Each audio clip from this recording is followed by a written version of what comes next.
Hey there guys, welcome to another action figure review and happy May Day. Strength in numbers guys, remember if all workers unite, the rich can't do anything to stop us. That's why they want to replace you with robots and AI, but hopefully we're not gonna let them.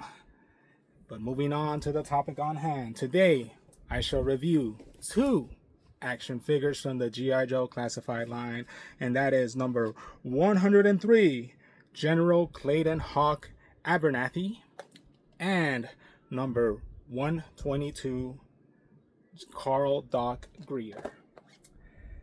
And one thing I could say about these two guys is that they are pretty important G.I. Joe characters, and I recall them even making it all the way to the Sergeant Savage short. If you guys don't know who Sergeant Savage is, you guys should look it up. I'm always going to be a staunch defender in the fact that Sergeant Savage was actually a good character in concept, no matter how badly they ripped off Captain America. And I hope that they eventually do end up making them into a classified figure, a 6-inch classified figure. Heck, I hope they end up making like the entire Screaming Eagles 6-inch classified figures. It might end up being like a Comic-Con exclusive or something like that, but man, just the whole like World War II aesthetic that they brought in would look so great in the G.I. Joe classified line. And hey, maybe they might even do the, what was it, the P-40 Warhawk, you know, the plane, just like they had done for the original line. But I digress. I remember those two figures along with Lady J appearing in the short. You know, it was kind of a way for them to like move away from the Real American Hero series, and they were actually going to make Sergeant Savage like the main character for his own series in G.I. Joe, which was going to be a continuation of RAH, but it didn't end up working out. And I think what really stopped that was the fact that they ended up making that line bigger than the actual 3 3/4 inch G.I. Joes. This was a 5-inch line, and it was just never going to fly. And it's so weird how like figures have gotten bigger and have gotten bigger over time. And I think the perfect scale is always going to be 1/12 6-inch scale. Not even McFarlane scale or NECA scale works, in my honest opinion.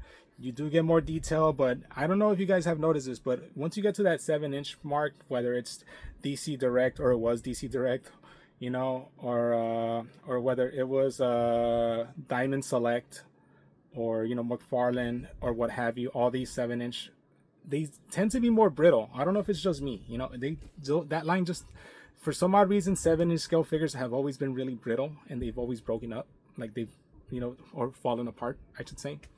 But, you know, that's just me and my action figure talk. And I think 6-inch scale is perfect. I actually am a big fan of 3 3/4, and you guys should be on the lookout for 3 3/4 reviews. I wish I had more. I guess one last news tidbit before we move on to the actual review. I thought that they had killed the Fortnite line by Jazzwares, because I was a big fan, especially with the 3 3/4 Fortnite figures. I was a big fan of the Fortnite line, as you could see right up there, Peely.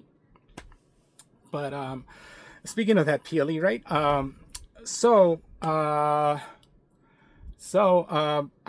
I never wanted to open that guy. I really like it in that packaging, especially since it's so like it invokes like the classic Fortnite, you know, like aesthetic, you know, something that they kind of moved away from now. And so I always wanted to keep it in that packaging, but I kind of did want a 6-inch Peely. That sounded kind of wrong.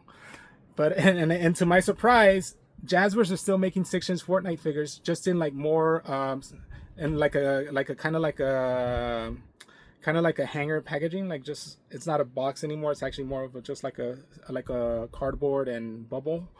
And they have Peely as well, and it's at a cheaper price. It comes with less accessories, but that's okay. I just want the Peely, in all honesty, so I might be shopping for that. And I'm glad that the Fortnite line is still alive, in all honesty, you know, especially since I recently got back into the game. I've got back into the game like a year or so ago, and I haven't stopped playing it since then. So yeah, anyways, moving on to the actual figures themselves, let's take a look at Clayton Abernathy, General Hawk. And yeah, right there you see all the accessories. It's windowless packaging, so you're gonna expect to see 2 rifles, 2 guns, a helmet, two pairs of shades, and of course General Hawk himself, and you do see detailing right there, like his patch, like his sight patch and what have you. And so we're gonna open this guy up, and I think I have previously opened him up just to see that I actually did end up getting the figure, because they, you know, these windowless package figures do lend themselves to scammers, unfortunately. But there you see him right there. He looks great. And so that's it. Let's take a look at him. And let's pull him out of the packaging. Of course, General Hawk being one of the leaders of G.I. Joe, if I remember correctly, he's only below the actual Joe Colton, like G.I. Joe, right? I think that's G.I. Joe's name, right? Joe Colton. So he's right below him, but he's above, of course, like Duke and other field leaders in G.I. Joe. So there you go. And nice Star Spangled Flag decal right there. And of course the G.I. Joe symbol right there. And sculpting everywhere. You could actually see like his, you know, his medals. And there's like and the commendations and all that stuff right there. That's pretty cool. Very good detailing on him. Very good face sculpt, I would say. Very good painting on him. Excellent sculpting, I would say, like, because then like these kind of medals and stuff are actually like sculpted on. Of course, the bomber jacket like lining is also sculpted on, so that's pretty cool. And you kind of expect G.I. Joe Classified to always come with the heat in regards to articulation, die cut, double jointed. Whoa, it's kind of stuck there.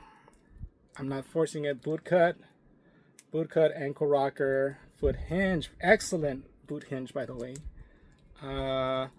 Waist rotation there, and yet another crunch right there. The jacket kind of gets in the way. The sculpting of the jacket kind of gets in the way of the diaphragm, but he does have like a waist cut and also more torso like articulation there. Bicep cut, double jointed elbows, wrist rotation, wrist hinge, and let me see if I could pop that knee. There you go. I got it. I got the knee to work. You guys, you guys should not follow my advice, by the way, because there you go. See, because you could end up having accidents like that. Luckily, it's just this that popped off. See, and it pops back in. Yeah. See, you guys need to use heat on this. Use like hot water to like loosen up the joint and open it up, because you might end up breaking something. So see, I set my own example right there in regards to that. But very excellent figure. I don't know if I checked his accessories, but I'm pretty sure he's gonna come with all his accessories right there. Here comes that little baggie. Big fan of the baggies. You know, I'm not a big fan of the windowless packaging, but they did bring certain aesthetically pleasing, and I notice I've been using aesthetic a lot in this review. A lot of aesthetically pleasing things. So there you go. There's are his two rifles right there.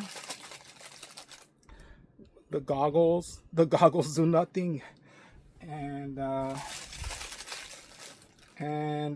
another pair of darker like goggles, and his helmet.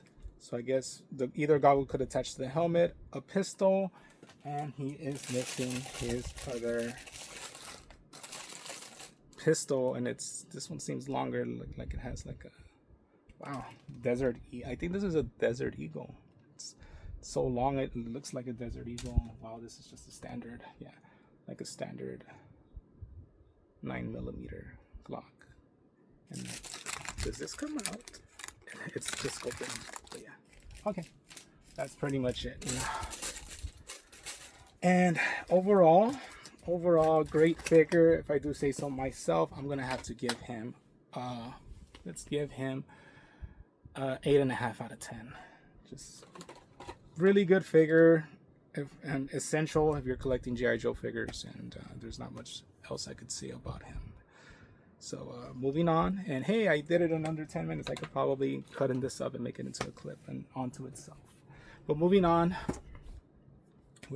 to Carl Doc Greer, and of course he is a medic in the G.I. Joe field, And that's the one thing I don't like about the Classified line in regards to the non-retro carded figures. Like, they don't come with bios anymore, and I get it. If they had to make the bios, they would have to print it out in like 5 different languages, because that's just something about nowadays what you need to do, and that kind of sucks. In all honesty, I don't think that's a great thing per se, but I get it. It's Hasbro, it's a business, you know, and what have you.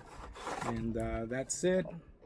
Standard box. And I kind of do miss that they're no longer making like unique artwork for the figures. It seems like they've standardized it overall. Like it has the same type of artwork. Whereas early on in the G.I. Joe Classified line, you would just see like these really radical different designs and drawings in regards to the figures. And nice background right there. And there he is. And thankfully, we won't have to count down. Whoa! We won't have to count down his accessories. So this popped off right here, and it's a pouch. And it's a pouch that I'm pretty sure you could just attach it somewhere like on his chest. See, there you go. It's right there on his chest now. And great sculpting on him as well. Right there. Has the medic patch on the side. Has another medic patch on the side. And a great paint job, if I do say so myself. And articulation. See, notice how the bottom, see, it's so weird how they like, some are just real stuck and you just need to like loosen it up. He doesn't have a boot cut because of course his pants, he likes to wear his pants way down low. So the boot cut is not available, and it also kind of inhibits his foot articulation. He does have a ankle rocker and he does have a hinge, but it does seem like the pants, like I guess the bottom of the pants do seem to get in the way of that. And of course, bicep double jointed, elbows, wrist rotation. He does have a watch that's sculpted on, and the watch cannot be moved. Hinge. Yeah. Oh, the pouch fell again. Oh, wait, something fell. I heard something fall. Oh, yeah. See, wow. Jesus, you could lose little parts on this guy if you're not too careful. I mean, I'm glad that they're removable, but Jesus. Oh man, like you're gonna lose something on this guy if you're not too careful, you know? So he does have removable pouches. That's pretty awesome and innovative, but you got to be careful not to lose anything right there on him, if I do say so myself. Of course, he does have a waist cut, and he actually does have a crunch for the abdomen. And despite him having this vest, he actually does it pretty well. Butterfly joints as well, but now in regards to the butterfly joint movement, it does like the vest does kind of get in the way of it. He can look up decently, look down decently as well. You know what? And I did see. Oh man, see, like the center pouch fell again. So you guys got to be careful with this figure. You guys got to be careful with him and his accessories. I didn't see. Yeah, and of course Hawk also has a butterfly, and he could look up and he could look down. Decent as well. I wouldn't say it's the best, to be honest. And accessory wise, he comes with yet another medical pouch, sunglasses, like this looks like an actual gun, but it's kind of like Nerfish, if I do say so myself, like a Nerf gun. This is definitely like a safety flare for like to call like reinforcements, or like to call the chopper to come pick up the guy he's tending to. And of course he has like a little small like gurney, you know, so that's pretty cool. And of course the helmet. And great figure. And despite, I'm gonna say the biggest pro and the biggest con on this guy is definitely the pouches, but I'd rather have them than to not have them. So overall, I'm gonna give this guy an 8 out of 10. And that does it for the review, guys. So thank you again for watching me review these two figures. I'm gonna do more reviews of other figures very soon, and I hope you guys stick around for that. As always, you guys could catch me, Lewis Curse, on Instagram and YouTube. And I also have a TikTok channel where I'm doing TikTok exclusive videos, and those should be up as well, up soon. At least the second one should be up there really soon. Until then, I hope you guys enjoy your May 1st and have a good one. And I'll see you guys in the next one. Lates.